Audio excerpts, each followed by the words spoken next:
In this video, we'll be learning how to divide complex numbers. So when you're dividing complex numbers, it's very similar to multiplication. You're going to use the same steps for multiplication.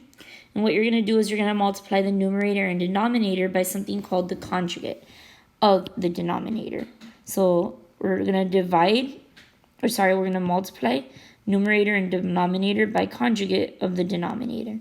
Now, what a complex conjugate is, it's if you have like a plus bi, the conjugate would be a minus bi, and vice versa.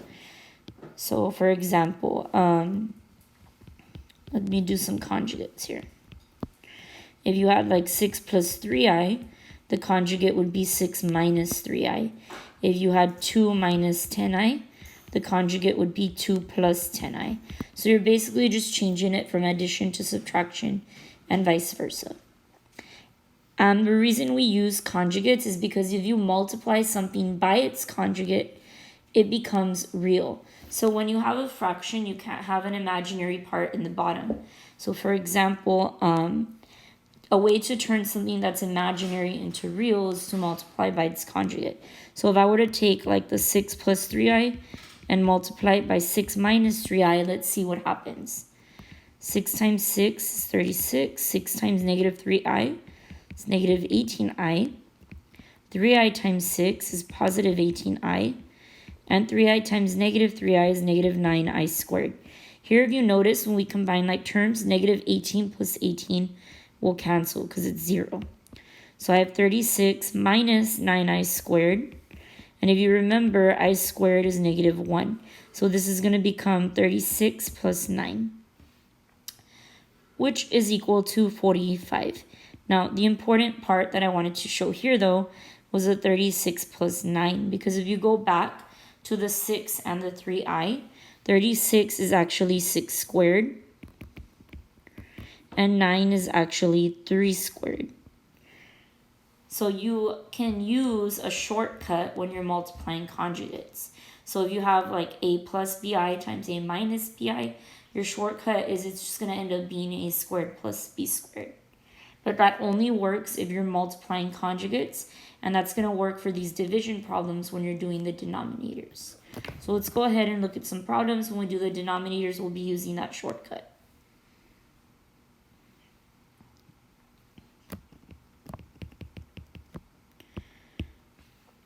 So here we're going to simplify 7 minus 6i over 2 minus 3i. Our first step is to look at the denominator, and we're going to take the conjugate of the denominator.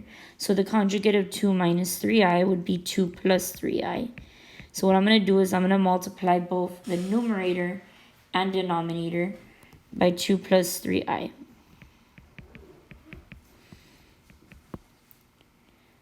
We're going to do this separately. So I'm going to start with the numerator.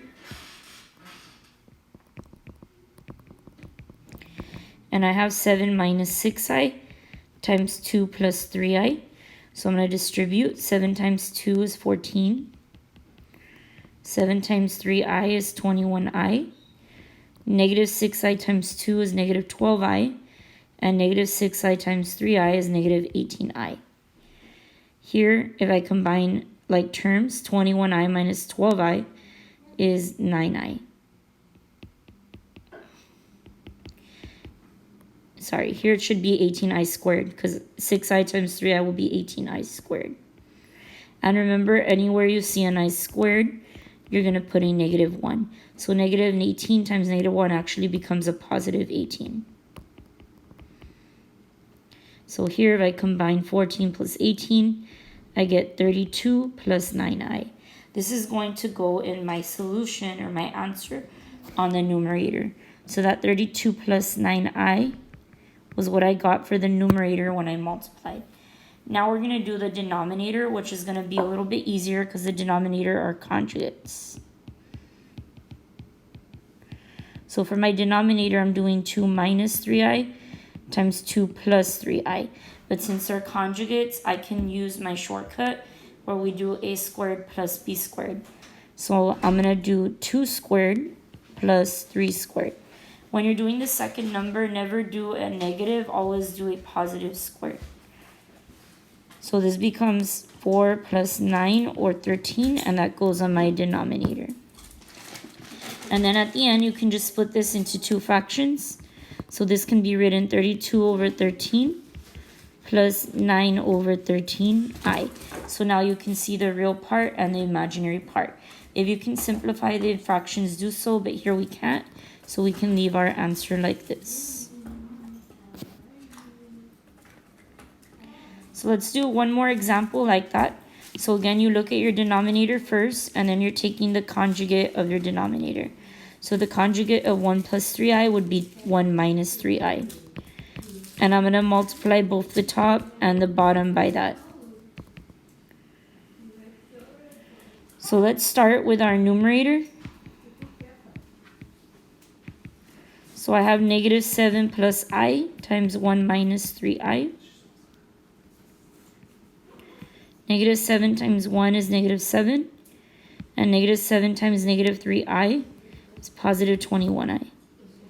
Then I times 1 is 1i. And I times negative 3i will be negative 3i squared. Now we combine 21 and 1 is 22i. And remember, for I squared, you can plug in a negative 1. Here, negative 3 times negative 1 changes to a positive 3. So now if I combine the real parts, negative 7 plus 3 is negative 4. So I have negative 4 plus 22i, and that's going to go in my numerator.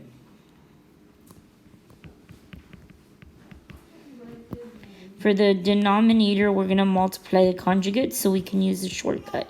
So in the denominator, we're using 1 plus 3i times 1 minus 3i.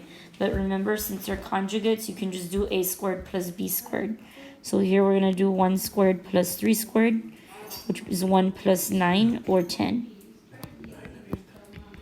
And then on the denominator, in our fraction, what we can do now is we can just separate it into two different fractions. So we have negative 4 over 10 plus 22 over 10i.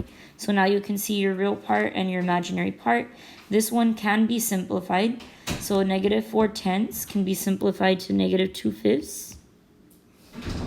And 22/10 can be simplified to 11/5. So our answer is negative 2/5 plus 11/5 I. So again, just to summarize, when you're dividing complex numbers, you take your denominator and multiply it by the complex conjugate. And then you're just doing your steps for multiplication, numerator times numerator. When you do denominator times denominator, since they're conjugates, you can use the shortcut we talked about, the a squared plus b squared. And again, the reason we're doing this is because you don't want to have a complex number in your denominator. Your denominator has to be purely real.